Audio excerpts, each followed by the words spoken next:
എൻ്റെ പ്രിയപ്പെട്ട പ്രേക്ഷകരെ, പഠിതാക്കളെ, നമസ്കാരം. നിങ്ങളെല്ലാവരെയും എൻ്റെ 28ാമത്തെ ഇംഗ്ലീഷ് ക്ലാസ്സിലേക്ക് ഊഷ്മളമായി സ്നേഹപൂർവ്വം സ്വാഗതം ചെയ്തു കൊള്ളുന്നു. ഇത് നമ്മൾ പഠിക്കാൻ പോകുന്നത് അതിസങ്കീർണമായ നൗൺ ഫ്രേസ് പഠിക്കാനാണ് പോകുന്നത്. നിങ്ങളൊന്ന് ബോർഡിലേക്ക് നോക്കുക. അവിടെ ചില വരികൾ എഴുതിയിട്ടിരിക്കുന്നത് കാണാം.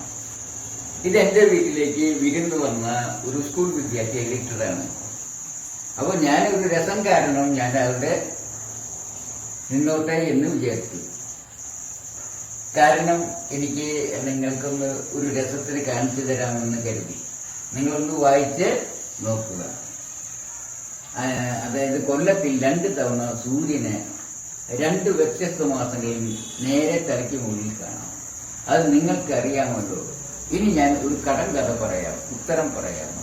ജൂണിൽ എന്നെ 2 തവണ കാണാം, സെപ്റ്റംബറിൽ എന്നെ 3 തവണ കാണാം, എന്നാൽ മെയ്യിൽ എന്നെ കാണില്ല, ജൂലൈയിലും എന്നെ കാണില്ല.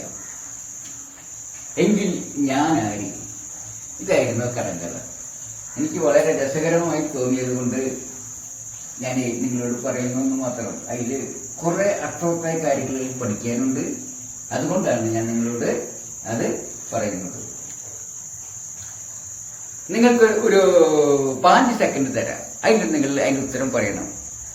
നിങ്ങൾക്ക് ഉത്തരം കിട്ടിയോ? ഉത്തരം കിട്ടിയെങ്കിൽ നിങ്ങൾക്ക് ഡബിൾ തംസ് അപ്പ്. എന്നാൽ ഉത്തരം കിട്ടിയില്ലെങ്കിൽ നിങ്ങൾക്ക് വിഷമിക്കാനൊന്നുമില്ല. കാരണം ഇത് ചിന്തയെ വഴിതിരിക്കുന്ന ഒരു പസിലാണത്. കൂടുതൽ ചിന്തിച്ചാൽ ഉത്തരം കിട്ടില്ല, കുറച്ച് ചിന്തിച്ചാൽ മതി. കാരണം കൂടുതൽ ചിന്തിക്കുമ്പോൾ ചിന്ത വഴിതെറ്റി പോവുകയും നിങ്ങൾക്ക് ഉത്തരം കിട്ടാതായിരിക്കും ചെയ്യും. ഞാൻ ഉത്തരം പറയാം സിമ്പിളായിട്ട്. ഇ എന്ന ഇംഗ്ലീഷ് അക്ഷരമാണ് ഇതിൻ്റെ ഉത്തരം. അതെങ്ങനെ കിട്ടി എന്നു വെച്ച് കഴിഞ്ഞാൽ നിങ്ങളെപ്പോഴും അതിനെ പ്രത്യേകം ശ്രദ്ധിച്ചു കഴിഞ്ഞാൽ അതിലേക്കിരിക്കുന്ന വാചകത്തിന് കടകഥയ്ക്കൊരു പ്രത്യേകതയുണ്ട്. എന്താണെന്ന് ശ്രദ്ധിക്കുക. അങ്ങനെ ശ്രദ്ധിക്കുന്നതാണ് നമുക്ക് ഏതൊരു കാര്യവും മനസ്സിലാക്കാനുള്ള കഴിവ് അല്ലെങ്കിൽ നേക്ക് മനസ്സിലാക്കാൻ ഇടവരുത്തുന്നത്. എല്ലാ കാര്യത്തിനും ഒരു നേക്കുണ്ട്, നിങ്ങൾക്കറിയാം അല്ലേ? അതായത് ഇതിൽ നിങ്ങൾ ശ്രദ്ധിച്ചറിയാം, ജൂൺ, സെപ്റ്റംബർ, മെയ്, ജൂലൈ ഈ എണ്ണ വാക്കുകൾ ഇംഗ്ലീഷിലാണ് എഴുതിയിട്ടുള്ളത്. അപ്പോൾ നമ്മൾ എന്ത് ചെയ്താൽ മതി? ജൂൺ എന്നത് മലയാളത്തിലല്ല.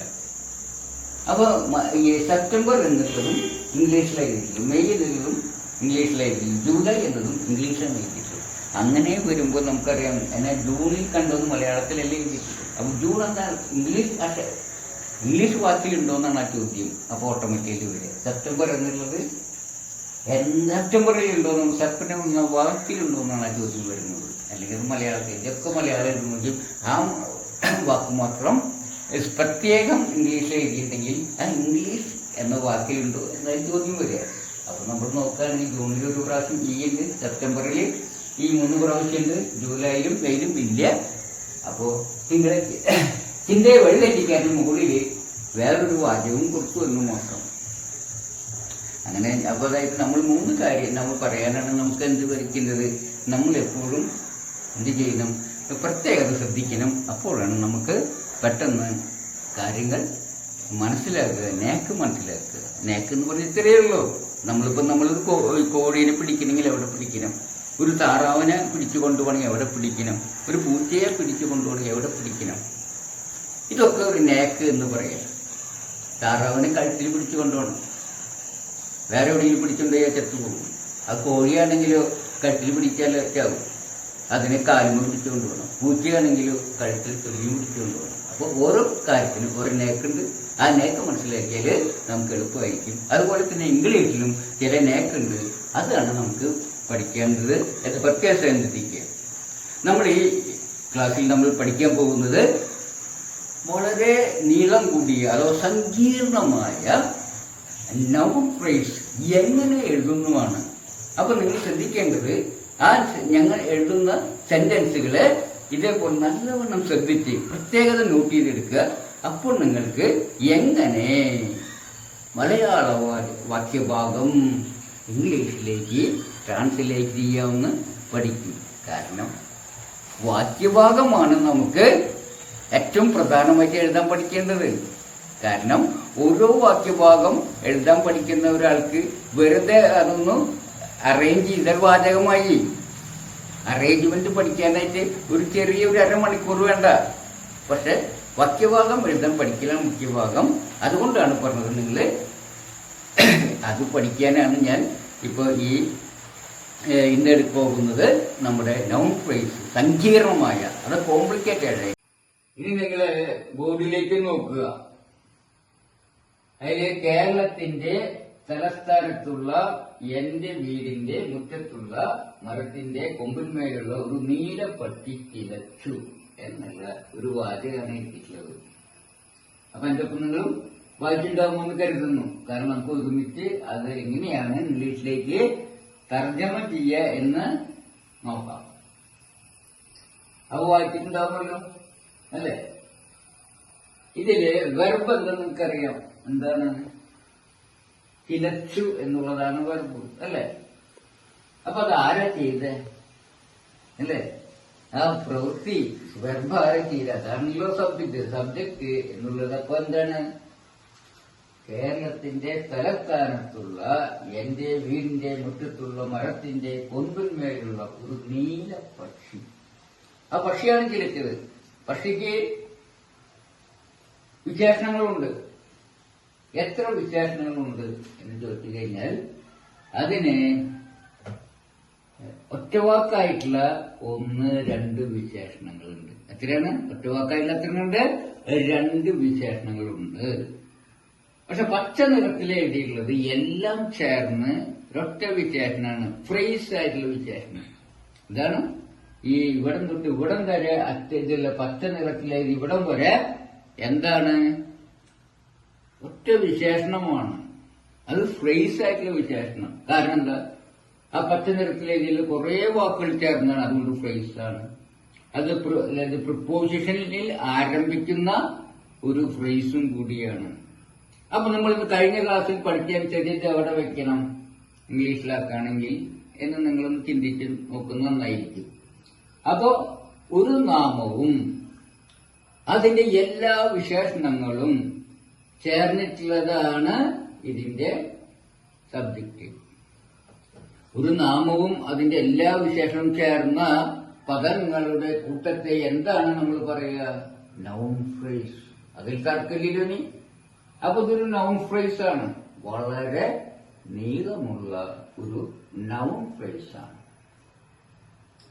അപ്പൊ ഇത്തരം ഒരു നൗൺ ഫ്രേസിന്റെ വിശേഷണം നോക്കുക. ഒറ്റവാക്കായിട്ടുള്ള വിശേഷണങ്ങള് ഒരു നീല, അത് നിങ്ങൾക്കറിയാം. ഇനി ഇത്തരം ഒരു വിശേഷണം എവിടെ വെക്കണം? കഴിഞ്ഞ ക്ലാസ്സിൽ പഠിച്ചിട്ടുണ്ട്. ഫ്രേസ് ആയിട്ടുള്ള വിശേഷണങ്ങള് എപ്പോഴും നൗണിന്റെ പുറകിൽ, അതിൽ പിന്നിൽ വെക്കണം. അപ്പൊ ഇത്തരം പോകുന്നൊരു വിശേഷണം എങ്ങനെയാ പിന്നിൽ വെക്കും? പിന്നിൽ വെക്കുമെന്ന് കേൾക്കുമ്പോൾ തന്നെ നിങ്ങൾക്ക് ഭയം വരും. ഇത്ര നീളമുള്ളത് എങ്ങനെ വെക്കും? അത് പഠിക്കാം നമുക്ക്. ഇത് വളരെ പ്രയാസമുള്ള ഒരു ഇതാണ്. കാരണം ഇത്രയും നീളമുള്ള ഒരു നാമാവിശേഷണം എങ്ങനെ എഴുതാന്നുള്ളത് ചിലർക്ക് കൺഫ്യൂഷൻ വന്നേക്കും. കൺഫ്യൂഷൻ വരുന്ന ആളുകളുണ്ടെങ്കിൽ അവരെന്തായാലും ഈ ക്ലാസ് സ്കിപ്പ് ചെയ്യാൻ നല്ലത്. കാരണം ഒരിക്കൽ കൺഫ്യൂഷൻ വന്നു കഴിഞ്ഞാൽ അതിൽ നിന്ന് പുറത്ത് കിടക്കുക അത്ര എളുപ്പമല്ല. കുറുക്കൻ നായരങ്ങാടിയില് പെട്ട പോലെയാവും. ബോർഡിലേക്ക് നോക്കുക. ആ പച്ച നിറത്തിൽ എഴുതിയിട്ടുള്ളത് മുഴുവൻ ഒരു അഡിക്റ്റീവാണ് പറഞ്ഞു. പ്രൊപ്പോസിഷൻ ചേർന്നിട്ടുള്ള അഡിക്റ്റീവാണത്. അതിന് പ്രൊപ്പോഷണൽ അഡിക്റ്റീവ് എന്ന് പറയും. അത് ഒറ്റ അഡിക്റ്റീവാണ്. അത്തരം അഡിക്റ്റീവ് നമുക്ക് എങ്ങനെ എഴുതുന്നത് നമുക്ക് വിശകലനം ചെയ്യാം. അതിന്റെ ഓരോ ഭാഗമായിട്ട് എടുത്ത് വിശകലനം ചെയ്ത് കഴിഞ്ഞാൽ എളുപ്പമുണ്ടായിരിക്കും. നമുക്ക് ഇവിടെ തൊട്ട് മാത്രം എടുക്കാം. കൊമ്പിന്മേലുള്ള ഒരു നീലപ്പക്ഷി എന്നായിരുന്നെങ്കിൽ നിങ്ങൾക്ക് എഴുതാൻ കഴിയുമായിരുന്നു? തീർച്ചയായിട്ടും പറ്റില്ലേ? കഴിഞ്ഞ ക്ലാസ്സിൽ നിങ്ങൾ അത് പഠിച്ചിട്ടാണ്. കൊമ്പിന്മേലുള്ള നീലപ്പക്ഷി എന്നായിരുന്നെങ്കിൽ നിങ്ങൾക്ക് എഴുതാമായിരുന്നു. കാരണം എന്താ? കൊമ്പിന്മേലുള്ള അത് ഒരു പ്രിപ്പോസിഷൻ ചേർന്നിട്ടുള്ള അഡ്ജക്റ്റീവ് ഉണ്ടാക്കുന്ന ഒരു അഡ്ജക്റ്റീവാണ്. അത് പ്രിപ്പോസിഷണൽ അഡ്ജക്റ്റീവാണെന്ന് നമുക്കറിയാം. ആ ഫ്രേസ് ആയിട്ടുള്ള അഡ്ജക്റ്റീവ് ആണ് താനും. ഒന്നിൽ കൂടുതൽ വാക്ക് വന്നാൽ അത്തരം അഡ്ജക്റ്റീവ് ഫ്രേസ് ആയിട്ടുള്ള അഡ്ജക്റ്റീവ് ആണ്. അപ്പോ ഒരു ഫ്രേസൽ അഡ്ജക്റ്റീവും കൂടിയാണ് അല്ലേ.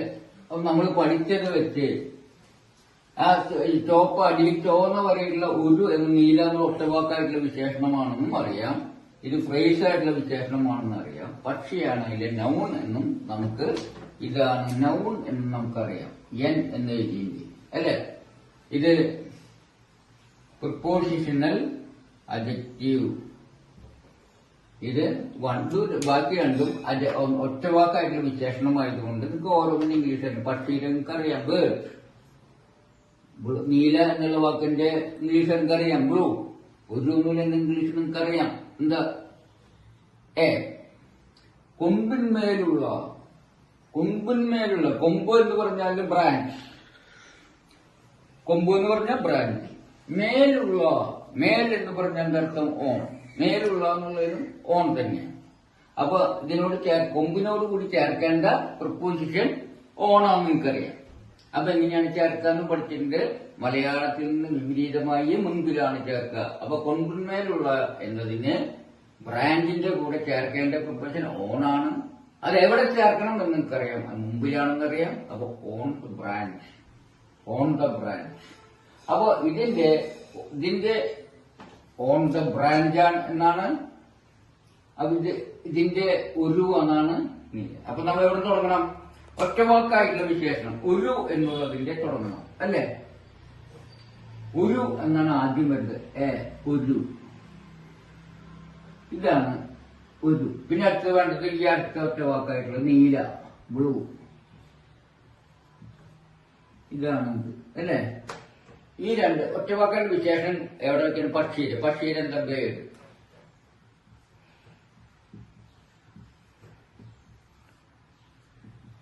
അല്ലെ. പക്ഷി എന്ന നൗണിന്റെ നമ്മൾ വെച്ചു. അപ്പൊ ബേർഡ് എന്ന കളി, ഇതാണ് നൗൺ. നൗണിന്റെ മുമ്പിൽ ഒറ്റവാക്കായിട്ടുള്ള വിശേഷം വെച്ചു. ഈ ഇതിന്റെ ഇംഗ്ലീഷ് എന്താണോ അത് എവിടെ വെക്കണം നമ്മൾ പഠിച്ചിട്ടുള്ളത്. ഇതിന്റെ പക്ഷിയുടെ ബാക്കില്, അതായത് ഒരു നീല പക്ഷി കൊമ്പിന്മേലുള്ള എന്ന ക്രമാണെന്ന് പറഞ്ഞു അല്ലെ. ഇംഗ്ലീഷിന്റെ ക്രമം പറയുകയാണെങ്കിൽ ഒരു നീല പക്ഷി, പിന്നെ ആണ് കൊമ്പിന്മേലുള്ള പറയേണ്ടത് അല്ലെ. അങ്ങ് ആ ഓർഡറിൽ നമ്മളാണ് അടക്കേണ്ടത്. നമ്മൾ കഴിഞ്ഞ ക്ലാസ്സിൽ പഠിച്ചത് കാരണം എവിടെ വയ്ക്കണം? On the branch. ഇതാണ് കൊമ്പിന്റെ ഓൺ ദ ബ്രാഞ്ച്. ഇതാണ് ഇതിന്റെ ഇത് കൊമ്പിന്മേലുള്ള.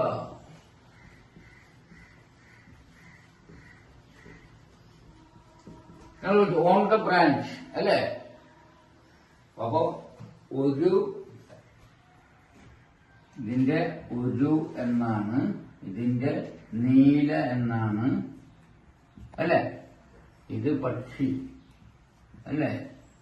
അപ്പൊ എങ്ങനെയാണ് ഓർഡർ? ഒരു നീല പക്ഷി കൊമ്പുമേലെന്ന ഓർഡറാണ് വരിക. എന്ന് വെച്ചാല് പ്രിപ്പോസിഷൻ ചേർന്നിട്ടുള്ള ഫ്രേസ് ആയതുകൊണ്ട് അത് ബാക്കിൽ. മലയാളത്തിലെ അർത്ഥക്കാരൻ പറഞ്ഞു ഓൺ ദ ബ്രാഞ്ച് അർത്ഥം ആദ്യം പറയാ, അതിനുശേഷം ഫ്രണ്ടിലേക്ക് വന്ന് ഒറ്റവാക്കിന് അർത്ഥം പറയാ, അത് കഴിഞ്ഞിട്ട് പക്ഷിയുടെ പറയാ, അവസാനം നൗണിന്റെ ഇത് പറയാ എന്ന് പറഞ്ഞു. അപ്പോ A blue bird on the branch എന്ന് മലയാളത്തിൽ അർത്ഥം തുടങ്ങണം. ഓൺ ദ ബ്രാഞ്ച്, കൊമ്പുമേലുള്ള ഒരു നീല പക്ഷി എന്ന് പഠിച്ചു ഇല്ലേ. ഇനി അടുത്തത്, ഈ കൊമ്പിനൊരു വിശേഷണമുണ്ട്. കൊമ്പിന് മരത്തിന്റെ കൊമ്പ്. എന്താ പറഞ്ഞു വന്നത്? മരത്തിന്റെ കൊമ്പ്. ഇതിൽ നാമം ഏതാ? കൊമ്പാണ് നാമം അല്ലെ. അടുത്ത് നോക്കുക. ഒന്ന് നമുക്ക് നമ്പർ എടുക്കാൻ രണ്ട്. ഈ രണ്ടില് ഏതാണ് വന്നിട്ടുള്ളത്? കൊമ്പാണ് എന്ത് വന്നിട്ടുള്ളത്? നാമം. ഒറ്റവാക്കായിട്ടുള്ള വിശേഷണം അതിനുണ്ടോ? ഇല്ല. ഒറ്റ വിശേഷണമേ ഉള്ളൂ. ഏതാണ് അത്? ഫ്രേസ്. മരത്തിന്റെ. മരം എന്നുള്ള ഇംഗ്ലീഷ് നിങ്ങൾക്കറിയാം എന്താണ്? ട്രീ. ഇന്ത്യ എന്നുള്ളതിന് എന്താണ് ഇംഗ്ലീഷ്? അത് എന്റെ എന്ന പ്രൊപ്പോഷനാണ്. അതിന് ഇംഗ്ലീഷ് എന്താണെന്ന് നിങ്ങൾക്കറിയാം? ഓഫ് അല്ലെ. ഓഫ് ആണ് ഇന്ത്യ എന്നുള്ളത്. അപ്പൊ മരം പ്ലസ് ഇന്ത്യ ആണ് മരത്തിന്റെ. അപ്പൊ മരം എന്നതിന്റെ ഇംഗ്ലീഷ് വാക്കിന്റെ കൂടെ ഓഫ് എന്ന പ്രിപ്പോസിന്റെ അർത്ഥം വെച്ചാൽ മതി അല്ലെ. ഇന്ത്യന്റെ ഇംഗ്ലീഷായി ഓഫ് വെച്ച് കഴിഞ്ഞാൽ മരത്തിൻ്റെതായി. അപ്പൊ എന്തായിരിക്കും വരിക? ഇതിന് നമുക്കറിയാം മരം എന്നുള്ളത് എന്താണ്? ട്രീ. ഇന്ത്യ എന്നുള്ളതിന് ഓഫ് അല്ലെ. അപ്പൊ മരത്തിന്റെ ഓഫ് ദ ട്രീ എന്ന് പറയാം. എന്താ പറയാ? Of the tree. കൊമ്പെന്നുള്ളതിനും ബ്രാഞ്ച് നമ്മൾ പഠിച്ചു. അപ്പൊ എന്തായിരിക്കും ഇതിന്റെ വരിക? ഇതിന് ഒറ്റവാക്കായിട്ടുള്ള കൊമ്പിന് ഒറ്റവാക്കായിട്ടുള്ള വിശേഷങ്ങളൊന്നുമില്ല. അപ്പൊ നമുക്ക് അത് വെക്കണ്ട. കൊമ്പിന് ഇംഗ്ലീഷ് ബ്രാഞ്ച്, കൊമ്പിന്റെ ബ്രാഞ്ച്. ഇനി അതിന്റെ മരത്തിന്റെ നല്ല വിശേഷമാണ്. ഏത് കൊമ്പ്? മരത്തിന്റെ. ഏത് കൊമ്പ്? മരത്തിന്റെ. അപ്പൊ നമുക്ക് മരത്തിന്റെ ഇഷ്ടം നമ്മൾ പഠിച്ചിട്ട് മരം സ്ത്രീയാണ്. അതിന് ചേർക്കേണ്ട പ്രൊപ്പോഷൻ ഓഫ് ആണ് എന്ന് പറഞ്ഞാൽ ഇങ്ങനെ വെക്കുക ഓഫ് ട്രീ എന്ന് പഠിച്ചു. അപ്പൊ എന്താ പറയുക? ഓഫ് ട്രീ, മരത്തിൽ, ബ്രാഞ്ച് ഓഫ് ട്രീ. അപ്പൊ മരത്തിന്റെ ഓഫ് ട്രീ അല്ലെ. കാരണം ബ്രാഞ്ചിന്റെ വിശേഷണമാണ് മരത്തിന്റെ. അപ്പോ ഇത് ഈ ബ്രാഞ്ചിന്റെ പുറകിൽ വെച്ചു. കാരണം എന്താ അല്ലെ, എപ്പോഴും പ്രപ്പോഷൻ ചേർന്നുള്ള വിശേഷണം പുറകിലായതുകൊണ്ട് ബ്രാഞ്ചിന്റെ വിശേഷണമായ ഓഫ് ട്രീ എന്നുള്ളത് ബാക്കിൽ വെച്ചു. ഇനി ഈ മരത്തിനൊരു വിശേഷണമുണ്ട്. മരം. ഏത് മരം? മുറ്റത്തുള്ള മരം. ഏതാണ്? മുറ്റത്തുള്ള മരം. അപ്പൊ മരം എന്നതിന്റെ ഇംഗ്ലീഷിൽ കണ്ടോ ഇതാണ് ട്രീ എന്നാണ്. അപ്പൊ ആ ട്രീയുടെ വിശേഷണമാണ് എന്ത്? മുറ്റത്തുള്ള. മുറ്റം എന്നുള്ളതിന് ഇംഗ്ലീഷ് അറിയുന്ന മുറ്റം എന്നുള്ളതിന് ഇംഗ്ലീഷ് അറിയണം ആദ്യം. അത്ര എന്താണത്? യാർഡ്. മുറ്റത്തുള്ള എന്ന് പറയുന്നത് എന്താ അർത്ഥം? മുറ്റം പ്ലസ് മേലുള്ള എന്നർത്ഥം. ആ മുറ്റത്തുള്ള എന്നർത്ഥം. മുറ്റം പ്ലസ് മേലുള്ള. മേലുള്ള ഇംഗ്ലീഷ് എന്താ? ഓൺ. അപ്പോ ഇത് നമ്മൾ എന്താണ് ചേർക്കേണ്ടത്? മുറ്റത്തിന്റെ യാർഡിന്റെ കൂടെ ഓൺ എന്നുള്ള പ്രപ്പോഷൻ ചേർക്കണം. അപ്പൊ ഇങ്ങനെ വരിക ഓൺ ദ യാർഡ്. അപ്പൊ ഓൺ ദ യാർഡ് എന്നുള്ളതാണ് മുറ്റത്തുള്ളതിന്റെ തർജ്ജമ എങ്കിൽ അത് ഇതിന്റെ വിശേഷണമായതുകൊണ്ട് അത് പ്രപ്പോഷൻ ചേർന്നുള്ള വിശേഷണമായത് എവിടെ വെക്കണം? നമുക്കറിയാം. ഈ മരത്തിന്റെ ഇംഗ്ലീഷ് എന്താണോ, മരം എന്ന നാമത്തിന്റെ ഇംഗ്ലീഷ് എന്താണോ അതിന്റെ പുറകിൽ വെക്കണം നമ്മൾ പഠിച്ചിട്ടുണ്ട്. അത് പ്രകാരം വെക്കുമ്പോ എന്താ എഴുതുക? മരം, ട്രീ ഓഫ് ദി യാർഡ്. ഇനി ഈ മുറ്റം എന്നുള്ളതിന് വിശേഷണമുണ്ട്. മുറ്റം. ഏത് മുറ്റം? എന്റെ വീടിന്റെ മുറ്റം. ഏതാണ് മുറ്റത്തിന്? ഏത് വീട്? ഏത് മുറ്റം? എന്റെ വീടിന്റെ. അപ്പൊ മുറ്റത്തിന്റെ വിശേഷണം എന്റെ വീടിന്റെ. അപ്പൊ എന്റെ വീടിന്റെ എങ്ങനെ എഴുതുക? ഈ എന്റെ വീട് എങ്ങനെ എഴുതുക? അത് മനസ്സിലാക്കും. മൈ ഹൗസ് അല്ലെ. മൈ ഹൗസ് എന്ന ഇതാണ് എന്റെ വീട് എന്നുള്ളതിന്റെ ഇംഗ്ലീഷ്. അതിന്റെ കൂടെ എന്ത് ചേർക്കണം? വീടിന്റെ ഇന്ത്യ ചേർക്കണം. ഇന്ത്യ എന്നതിന് തുല്യമായ ഇംഗ്ലീഷ് ആയിരുന്നു ഓഫ്. അപ്പൊ ഓഫ് അവിടെ വയ്ക്കണം നമ്മൾ പഠിച്ചിട്ടുണ്ട്. ആ എന്റെ വീടിന്റെ മുമ്പിൽ വയ്ക്കുന്നത് of my house. Of my house. Of my house എന്നുള്ളതാണ് എന്റെ വീടിന്റെ എന്നുള്ളത്. അതേവിടെ വെച്ചാൽ മുറ്റത്തിന്റെ മുറ്റം അല്ലെ. മുറ്റത്തിന്റെ യാർഡാണ്. അപ്പോ യാർഡിന്റെ ശേഷം വെക്കണം അല്ലെ. യാർഡിന് പുറകിൽ വെക്കണം. അപ്പൊ yard, yard of my house. Yard of my house. ഇനി യാർഡിനൊരു വിശേഷണമുണ്ട്. ഏത് യാർഡ്? അല്ല, യാർഡല്ല, വീട്. വീടിനൊരു വിശേഷമുണ്ട്. ഏത് വീട്? ഏത് വീടാ? തലസ്ഥാനത്തുള്ള. തലസ്ഥാനത്തുള്ള വീട്. അപ്പൊ തലസ്ഥാനത്തുള്ള എന്നുള്ള വീടിന്റെ വിശേഷണമാണ്. മനസ്സിലായി? ആ തലസ്ഥാനത്തിന്റെ കൂടെ എന്ത് ചേർക്കുമ്പോഴാണ് തലസ്ഥാനത്തുള്ള എന്നാവാൻ അറിയൂ? തലസ്ഥാനം പ്ലസ് ഇൽ ഉള്ള. തലസ്ഥാനം പ്ലസ് ഇൽ ഉള്ള. തലസ്ഥാനത്തുള്ള. അപ്പൊ തലസ്ഥാനം ക്യാപിറ്റൽ എന്നാണ്. അപ്പൊ അതിന്റെ ഇല്ലുള്ള ചേർക്കാനെങ്കിൽ ഇന്നാണ് എന്ന് പഠിക്കുന്നത്. അപ്പൊ ഇൻ ദ ക്യാപിറ്റൽ.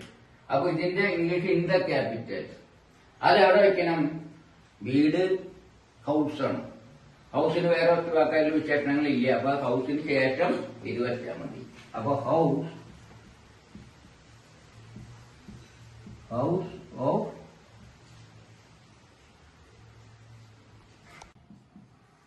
എന്ത്? ഹൗസ് ഇൻ ദ ക്യാപിറ്റൽ എന്ന് എഴുതിയാൽ മതി.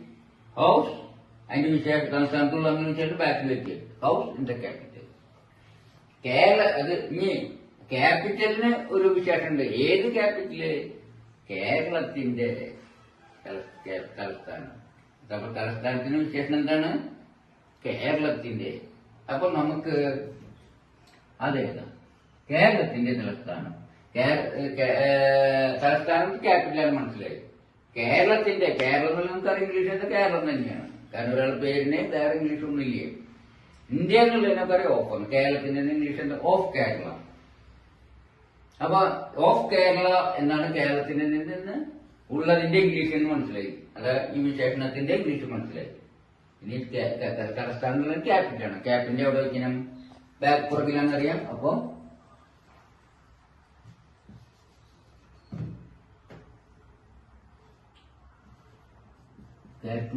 Capital of Kerala.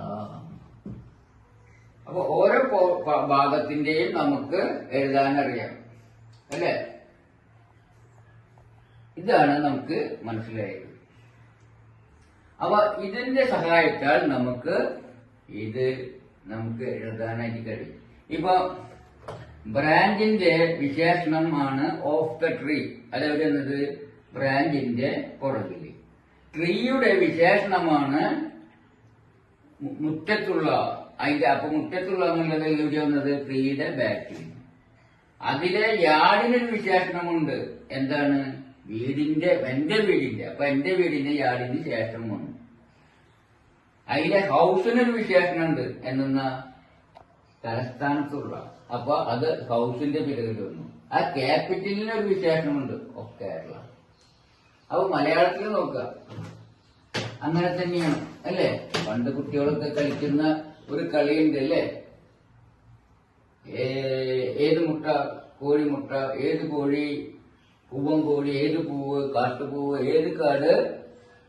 പട്ടിക്കാട്. ഏത് പട്ടി? പേപ്പട്ടി. ഏത് പെപ്പരപ്പ എന്നൊക്കെ പറഞ്ഞ് കളി പോലെ നിങ്ങൾ കണ്ടാൽ മതി. കൊമ്പിന്മേലുള്ള നോക്കുക, അല്ലെ? മലയാളത്തിൽ കൊമ്പുമേലുള്ള. ആ കൊമ്പുമേലുള്ള എന്നുള്ളതിന് ഈ വിശേഷണത്തിൽ ഒരു വാക്കാണ് കൊമ്പ്, അല്ലെ? ആ കൊമ്പിനൊരു വിശേഷമുണ്ട്. ഏതിന്റെ കൊമ്പ്? ഏത് കൊമ്പ്? മരത്തിന്റെ കൊമ്പ്. ഏത് കൊമ്പ്? മരത്തിന്റെ കൊമ്പ്. അപ്പൊ ഈ കൊമ്പിന്റെ വിശേഷണമായ മരത്തിന്റെ അതിന് മുമ്പ് വിളിച്ചു. ഏത് മരം? ആ വിശേഷണം വെച്ച് മുറ്റത്തുള്ള മരം. ആ മരത്തിന്റെ വിശേഷണം അതിന് മുമ്പിൽ വെച്ചു. ഏത് മുറ്റം? എന്റെ വീടിന്റെ. അപ്പൊ അത് അതിന്റെ മുമ്പിൽ വെച്ചു. ഏത് വീട്? തലസ്ഥാനത്തുള്ള വീട്. അപ്പൊ വീടിന്റെ വിശേഷണം അതിന്റെ മുമ്പിൽ വെച്ചു. ഏത് തലസ്ഥാനം? ആ വിശേഷണം കേരളത്തിന്റെ. അപ്പൊ കൊമ്പുമേലുള്ള ഏത് കൊമ്പ്? മരത്തിന്റെ. ഏത് മരം? മുറ്റത്തുള്ള. ഏത് മുറ്റം? എന്റെ വീടിന്റെ. ഏത് വീട്? തലസ്ഥാനത്തുള്ള വീട്. ഏത് തലസ്ഥാനം? കേരളത്തിന്റെ. അപ്പൊ അങ്ങനെ കണ്ട ആ നമ്മുടെ ആ കുട്ടികളുടെ കളി പോലെ അല്ലേ? ഒരു വിശേഷണത്തിലെ ഒരു നാമത്തിന്റെ വിശേഷണം അതിന്റെ മുമ്പിലും, അല്ലെ? കൊമ്പിന്റെ വിശേഷണം അതിന്റെ മുമ്പിലും, മരത്തിന്റെ വിശേഷണം അതിന്റെ മുമ്പിലും, അതിന്റെ മുറ്റത്തിന്റെ വിശേഷണം അതിന്റെ മുമ്പിലും. അങ്ങനെ മുമ്പിലേക്കാണ് നമ്മള് വെച്ച് വരിക. പക്ഷെ ഇംഗ്ലീഷിൽ ഇതേപോലെ തന്നെ ആണോ? അല്ല. നമ്മള് ഈ പ്രപ്പോസിറ്റാനുള്ള വിശേഷണം എവിടെ വെക്കും? നമ്മള് പക്ഷിയുടെ തൊട്ടു പുറകിൽ വെക്കും. അങ്ങനെയാണ് പഠിച്ചിട്ടുള്ളത്, അല്ലെ? അത് ഇംഗ്ലീഷിൽ എങ്ങനെ വെക്കും എന്ന് ചോദിച്ചു കഴിഞ്ഞാല് നമുക്ക് ഒന്നുകൂടി നോക്കാം. കേരളത്തിന്റെ തലസ്ഥാനത്തുള്ള എന്റെ വീടിന്റെ മുറ്റത്തുള്ള മരത്തിന്റെ കൊമ്പുമേലുള്ള എന്നതായിരുന്നല്ലോ നമ്മൾ മുമ്പാണ് ഉദാഹരണത്തിലെ പ്രിപ്പോസിഷൻ ചേർന്നിട്ടുള്ള ഫ്രേഷ്യൽ അഡ്ജക്റ്റീവ് അത് മാത്രമാണ് എടുത്ത് എഴുതിയിട്ടുള്ളത്. അത് ഇംഗ്ലീഷിലേക്ക് എങ്ങനെ നമുക്ക് ട്രാൻസ്ലേറ്റ് ചെയ്യാൻ നോക്കാം, എങ്ങനെയാണ് നമുക്കത് ഇംഗ്ലീഷിലേക്ക് തർജ്ജമ ചെയ്യാൻ നോക്കാം. അപ്പൊ നമുക്കറിയാം കൊമ്പുമേലുള്ള കൊമ്പ് പ്ലസ് മേലുള്ള എന്നറിയാം. അപ്പൊ അതിന്റെ ഇംഗ്ലീഷ് എന്താണ്? കൊമ്പ് എന്നുള്ളത് ദി ബ്രാഞ്ച് പ്ലസ് മേലുള്ളതിന് ഓൺ. അപ്പൊ കൊമ്പുമേലുള്ള എന്നതിന്റെ ഇംഗ്ലീഷ് എന്താണ്? ഇതിന്റെ ഇംഗ്ലീഷ് മുകളിൽ എഴുതാം, ഓൺ ദി ബ്രാഞ്ച്.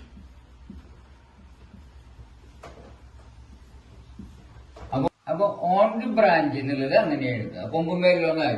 ഇനി ഈ കൊമ്പിന്റെ ഒരു വിശേഷണമാണ് എന്ത്? മരത്തിന്റെ, അല്ലെ? അപ്പൊ ഇതാണ് ഫസ്റ്റ് വിശേഷണം. ഇനി രണ്ടാമത് വിശേഷണം മരത്തിന്റെ കൊമ്പ്. ഈ കൊമ്പിന്റെ വിശേഷണമാണ് ഇപ്പുറത്തുള്ളത്. കൊമ്പിന്റെ വിശേഷണമാണ് മരത്തിന്റെ എന്നുള്ളത്, കൊമ്പിന്റെ വിശേഷണമാണ്. അതെങ്ങനെയാണ് നോക്കാം. മലയാളത്തിലെ മുമ്പിൽ എഴുതി മരം എന്നുള്ളതിന് ദി ട്രീ.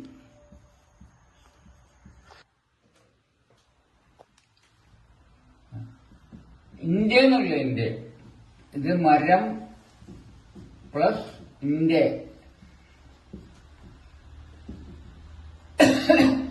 അപ്പൊ മരം എന്നുള്ളതിന് ട്രീ എന്നും ഇന്ത്യ എന്നുള്ളതിന് ഓഫാന്നറിയാം. അപ്പൊ എന്തായിരിക്കും മരത്തിന്റെ ഉള്ള രണ്ടാമത്തെ വിശേഷണത്തിൽ എന്താ വരിക? Of the tree, of the tree. ഇനി ഈ മരത്തിന്റെ ഒരു വിശേഷണം, ഏത് മരം? മുറ്റത്തുള്ള മരം. അതിന്റെ വിശേഷണമാണ്, മരത്തിന്റെ വിശേഷണമാണ് മുറ്റത്തുള്ള. അതെങ്ങനെയാണ്? മുറ്റത്തുള്ളതിന് ദി യാർഡ്.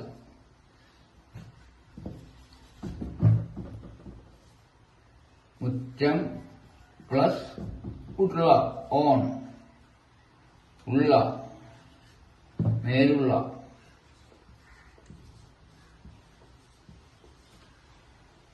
മുറ്റത്തുള്ള എന്ന് പറഞ്ഞാൽ മുറ്റം പ്ലസ് മേലുള്ള. മുറ്റത്തിന് നമുക്കറിയാം ദി യാർഡ്. മേലുള്ളതാണ് അറിയാം ഓൺ. അപ്പൊ അതിന്റെ ഇംഗ്ലീഷ് നിങ്ങൾക്കറിയാം. ആ മൂന്നാമത്തെ ഇതിന്റെ ഇംഗ്ലീഷ് എന്തായിരിക്കും? On the yard. On, on the yard. ഇനി മുറ്റത്തുള്ള എന്നതിന്റെ വിശേഷണമാണ് ഏത്? എന്റെ വീടിന്റെ. ഇത് ഈ മൂന്നിന്റെ വിശേഷണമാണ്. അപ്പോൾ നോക്ക്, എന്റെ വീട് ഇതെങ്ങനെ എഴുതാം? എന്റെ വീട് പ്ലസ് ഇന്ത്യ. ഇന്ത്യ എന്നുള്ളതിന് കൂടിച്ചേർന്നാണ് അത്. എന്റെ വീട് പ്ലസ് എന്റെ വീടിന്റെ. എന്റെ വീട് എന്നുള്ളതിന് മൈ ഹൗസ്. ഇന്ത്യ എന്നുള്ളതിന് ഓഫ്. ഇപ്പൊ എന്തായിരിക്കും അതിന്റെ ഇംഗ്ലീഷ് വരിക? Of my house. ഇനി എന്റെ വീട്, ആ വീടിന്റെ വിശേഷണമാണ് എന്ത്? തലസ്ഥാനത്തുള്ള. അപ്പൊ ഇതിന്റെ വീടിന്റെ വിശേഷണമാണ് തലസ്ഥാനത്തുള്ള. ഈ തലസ്ഥാനം എന്നുള്ളതിന് എന്താ? ക്യാപിറ്റൽ. ദി തലസ്ഥാനം പ്ലസ് ിൽ ഉള്ള, തലസ്ഥാനത്തുള്ള. ഇത് നമുക്കറിയാം തലസ്ഥാനം ദി ക്യാപിറ്റൽ. ഇതിലുള്ള ഇൻ. അപ്പൊ എന്താ വരിക?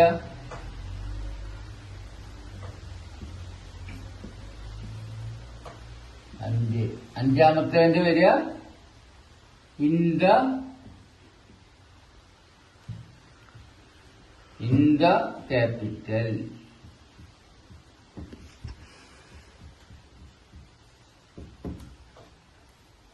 ഈ തലസ്ഥാനത്തിന്റെ വിശേഷണമാണ് കേരളത്തിന്റെ.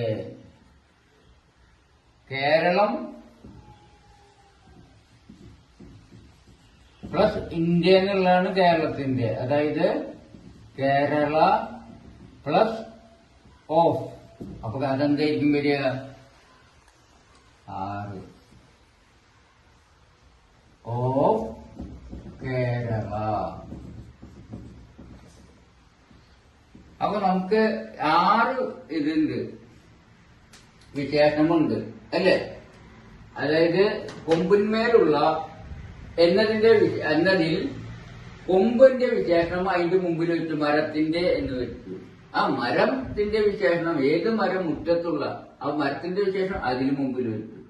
അതില് മുറ്റത്തുള്ള എന്നുള്ളതിന്റെ വിശേഷം എന്റെ വീടിന്റെ അതിന്റെ മുമ്പിൽ വെച്ചു. അതില് എന്റെ വീടിന്റെ എന്നുള്ളതിന്റെ വിശേഷമായത് തലസ്ഥാനത്തുള്ള എന്നുള്ളത് അതിന്റെ മുമ്പിൽ വെച്ചു.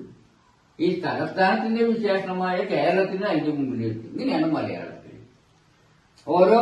അപ്പൊ ആ വിശേഷത്തിന് 6 ഭാഗങ്ങളുണ്ടെന്ന് കാണാം. 1, 2, 3, 4, 5, 6 ഭാഗം. ഇനി അത് ഇംഗ്ലീഷിൽ വരുമ്പോ എങ്ങനെയായിട്ടിന് വരും? ആദ്യം നമ്മള് ഇത് പുറകിലാണ് വെക്കുക, ഇതിന്റെ വിശേഷിപ്പിക്കുന്ന പദത്തിന്റെ. അപ്പോ ഇത് നമുക്ക് വരിക ഈ റിവേഴ്സ് ഓർഡറിലായിരിക്കും ഈ വിശേഷണം വരിക. ആ റിവേഴ്സ് ഓർഡറിൽ കൊണ്ട് എവിടെ വെക്കണം? ഇത് വിശേഷിക്കപ്പെടുന്ന നാമത്തിന്റെ പുറകിൽ വെക്കണം. എങ്ങനെ പുറകിൽ വെക്കണം? ഇതിൽ പക്ഷിയുടെ വിശേഷണമായിരുന്നു. പക്ഷിയുടെ പുറകിൽ കൊണ്ടുവയ്ക്കണം. ആദ്യം എന്ത് വെക്കണം? ഇതിന്റെ കണ്ണാടി വെച്ചാൽ, ഇവിടെ ഒരു കണ്ണാടി വെച്ചാൽ എങ്ങനെ കാണും? ഏത് ദിശയിലാണ് കാണുക? ആദ്യം കാണാൻ കൊമ്പിന്മേലുള്ളതായിരിക്കും. അത് പോലെ വെക്കണം നമ്മൾ. 1 ഓൺ ദി ബ്രാഞ്ചാണ് ആദ്യം വെക്കേണ്ടത്. അതായത് പക്ഷിയുടെ പുറകിലായിട്ട് ഈ വിശേഷണം വെക്കുക, ഓൺ ദ ബ്രാഞ്ച്. ഈ ബ്രാഞ്ചിന്റെ വിശേഷണമാണ് മരത്തിന്റെ, അത് രണ്ടാമത് വെക്കുക. ഓഫ് ദി രണ്ടാമത് ഓഫ് ദ ട്രീ. ഇനി ട്രീയുടെ വിശേഷം അതിന്റെ മുമ്പിൽ ഇംഗ്ലീഷിൽ വെച്ചിട്ടുണ്ട്. അപ്പൊ ഇത് നേരെ ഇതില് എങ്ങനെ? ഇതിന്റെ ട്രീയുടെ വിശേഷണം അതിന്റെ പറയും, ബ്രാഞ്ചിന്റെ വിശേഷണം ഇപ്പുറത്ത് വെച്ചു. അതിൽ ട്രീയുടെ വിശേഷണം ഓൺ ദി യാർഡ്. ഈ യാർഡിന്റെ വിശേഷണം, അപ്പൊ ട്രീയുടെ വിശേഷണം ഇവിടെ വെച്ചു. ഇതിലെ യാർഡിന്റെ വിശേഷണം അവിടെ കൊണ്ടുവയ്ക്കണം നോക്കുക. എന്റെ വീടിന്റെ അല്ലെ? Of my house. ഇനി ഹൗസിന്റെ വിശേഷണം എവിടെ വെക്കണം നോക്കുക? In the capital.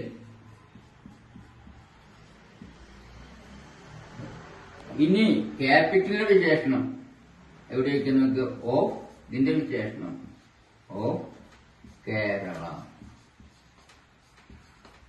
അതായത്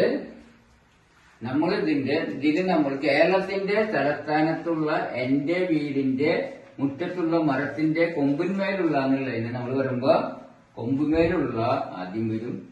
അതിന് മുമ്പില് മരത്തിന്റെ വരും. മരത്തിന്റെ എന്നുള്ളത് മുറ്റത്തുള്ള വരും. മുറ്റത്തുള്ളതിന്റെ ബാക്കില് വീടിന്റെ വരും. അതിന്റെ മുന്നില് തലസ്ഥാനത്തുള്ള, അതിന്റെ മുന്നിൽ കേരളം. ഇതാണ് ഇതിന്റെ കേരളത്തിന്റെ തലസ്ഥാനത്തുള്ള എന്റെ വീടിന്റെ മുറ്റത്തുള്ള മരത്തിന്റെ കൊമ്പുമേലുള്ള എന്നതിന് English on the branch of the tree on the yard of my house in the capital of Kerala എന്നാണ് ഇംഗ്ലീഷ് വരിക. അതായത് ഇതിന്റെ ഓരോ പാർട്സ് എടുത്ത് നോക്കുകയാണെങ്കിൽ ഒന്ന് ഇതിന്റെ വിശേഷം അതിന്റെ മുമ്പില്, അതിന്റെ വിശേഷം അതിന്റെ മുമ്പില്, അങ്ങനെ മുമ്പിലേക്കാണ് വന്നതെങ്കിൽ ഇംഗ്ലീഷിൽ നേരെ ഓപ്പോസിറ്റ് പിന്നിലേക്കാണ് വരിക. മനസ്സിലായ? അപ്പോ ഇതില് ഫസ്റ്റില് ഒന്നാമത് എഴുതിയിരിക്കും പക്ഷിയുടെ ഏറ്റവും ഫസ്റ്റില് പിന്നിൽ വരിക. അതിനുശേഷം ഇതായിരിക്കും അതിന് പിന്നിൽ വരിക. അതിനുശേഷം മൂന്നാമത്തെ ആയിരിക്കും അതിന്റെ പിന്നിൽ വരിക. അതായത് നമ്മുടെ ഇങ്ങനെ മുന്നിലേക്കാണ് ഓർഡർ. 5 ആദ്യം വരും, 5, 6 ആദ്യം വരും, പിന്നെ 5 വരും, 4 വരും, 3 വരും, 2 വരും, 1 വരും. അതാണ് ഓർഡർ അല്ലേ? ഇതിന്റെ റിവേഴ്സ് ഓർഡറിൽ ആയിരിക്കും നമ്മൾ എവിടെ വെക്കുക, ഇംഗ്ലീഷിന്റെ വെക്കുക എന്ന് പഠിച്ചിരിക്കുക. അപ്പൊ ഇങ്ങനെ തർജ്ജമ എങ്ങനെയായിരിക്കും വരിക നോക്കുക. എ ബ്ലൂ, അതായത് മരത്തിന്റെ, കേരളത്തിന്റെ തലസ്ഥാനത്തുള്ള വീടിന്റെ മുറ്റത്തുള്ള മരത്തിന്റെ കൊമ്പുമേലുള്ള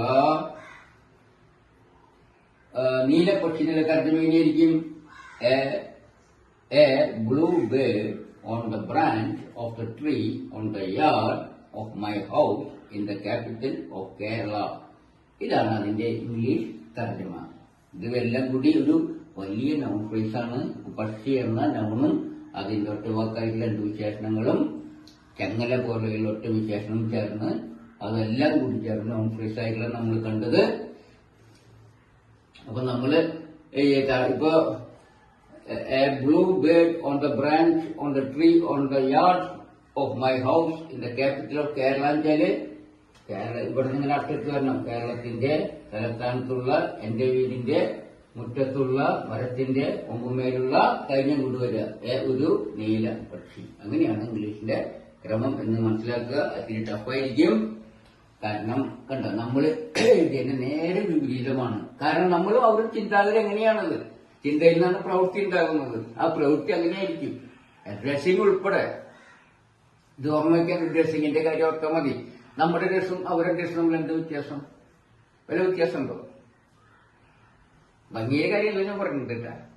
ഭംഗി ഓരോരുത്തരെയും ഡിപ്പെൻഡ് ചെയ്തിരിക്കും. നമുക്ക് ചിലപ്പം ഉണ്ടായിരിക്കും ഭംഗി തോന്നുക, ചിലർക്ക് അത് പാൻറ്റായിരിക്കും ഭംഗി തോന്നുക. അത് ഓരോരുത്തരും വ്യക്തിയാധിഷ്ഠിതമാണ്. ഓരോ വ്യക്തിക്കനുസരിച്ച് അത് മാറും.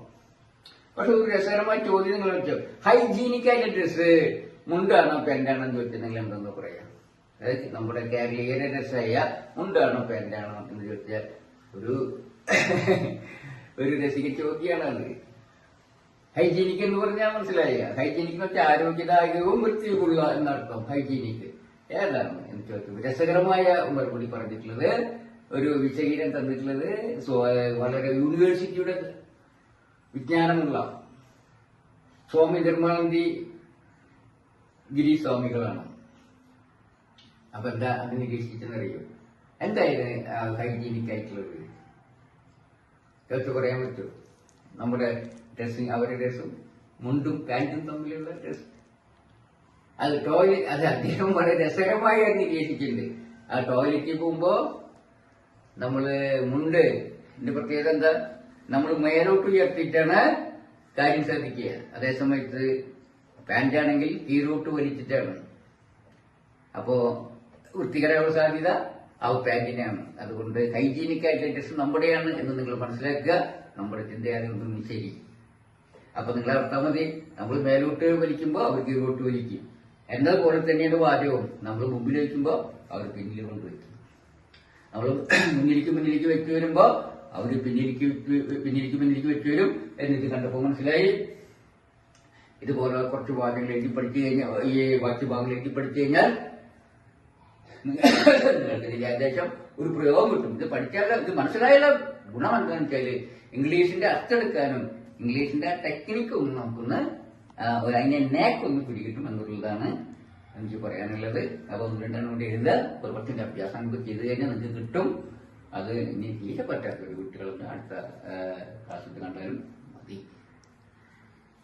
മറ്റൊരു കാര്യം ബോർഡിൽ എഴുതി നോക്കുക. അവളുടെ വീടിന്റെ മേൽക്കൂരിന്മേലുള്ള മടത്തുള്ളിലുള്ള ശബ്ദമാണ് അതിന്റെ നൗണ്. ബാക്കി 3 പിന്നെ ഒറ്റ വിശേഷണമുണ്ട്. നീളമുള്ള അവളുടെ വീടിന്റെ മേൽക്കൂരിന്മേലുള്ള മടത്തുള്ളികളുടെ എന്നാണ് ആ ശബ്ദത്തിന്റെ വിശേഷണം. അതിന് 3 ഭാഗമുണ്ട്. മടത്തുള്ളികളുടെ ആ മഴ തുള്ളികളുടെ പ്രത്യേകത മേൽക്കൂരന്മേലുള്ളതാണ്. ആ മേൽക്കൂരിക്ക് പ്രത്യേകത അവരുടെ വീടിന്റെയാണ്. അങ്ങനെ വ്യത്യാസങ്ങളാണ്. അതെങ്ങനെയാണ് നോക്കുന്നത് നമുക്ക്. മഴത്തുള്ളികൾ ഉള്ളതിന്റെ വിശേഷണം ഓഫ് ഡെയിൻ ഹൗസ് ആണ്. മേൽക്കൂരന്മേലുള്ളതിന്റെ ഓൺ ദ റൂഫാണ്. അവളുടെ വീടിന്റെ ഓർ ഹൗസ് ആണ്. അപ്പൊ നമുക്ക് ഒറ്റ വാക്കായിട്ടുള്ള വിശേഷങ്ങളില്ല. അപ്പൊ എന്ത് വരും? ശബ്ദത്തിന്റെ ഇംഗ്ലീഷിന് ബാക്കിലായിരിക്കും ഈ വിശേഷണങ്ങൾക്ക് വരിക, ഈ റിവേഴ്സ് ഓർഡറിൽ. അപ്പൊ എങ്ങനെയായിരിക്കും വരിക? ശബ്ദത്തിന്റെ സൗണ്ട് പിന്നെ അതൊരു ഫസ്റ്റില് on the of the rain drops വരും. അത് കഴിഞ്ഞാല് മേൽക്കൂരന്മേലുള്ളതെന്ന് വരും. ഓൺ ദ റൂഫ് വരും. അത് കഴിഞ്ഞിട്ട് അവളുടെ വീടിന്റെ അന്ന് വരും. അപ്പൊ നമ്മള് ഇതെന്തായിരിക്കും? അവളുടെ വീടിന്റെ മേൽക്കൂരന്മേലുള്ള മഴത്തുള്ളിയുടെ ശബ്ദം ഇംഗ്ലീഷ് തർജ്ജമ sound of the rain drops on the roof of her house. അർത്ഥം എടുക്കുമ്പോൾ മൂന്നാമത്തെ അർത്ഥം ആദ്യം പറയണം.